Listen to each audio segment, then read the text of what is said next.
Today, we will be exploring how to assign your students to a test when they are already assigned to another teacher. We will start on the Assign Students to an Assessment page.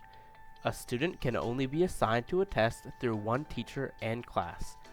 In case a student has been assigned by a different teacher and you are trying to assign them, you can find out by clicking on this orange button labeled Switch Students Assigned to a Different Class.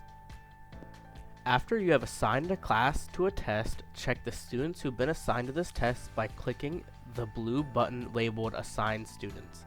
Make sure that all the students in your class are assigned through you. The red button shows the students who are currently enrolled in your class but are not assigned to this test.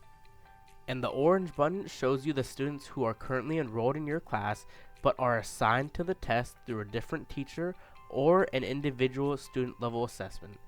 This may be because they were enrolled in the class after the assignment was created, were incorrectly enrolled under someone else, or were previously in another teacher's class. If you want to reassign the student to your class, check the box next to their name and then click Assign. Once you've clicked Assign, the student will be added to the test. You can confirm this by clicking the blue button and scrolling down. As you can see, the student you just assigned will now be listed here. You must complete this process before starting the assignment. If you've already started a session, you will need to stop it, add the students, and then restart the session. We hope you've enjoyed this tutorial on how to assign students to a test when they are already assigned to another teacher. Thanks and happy teaching.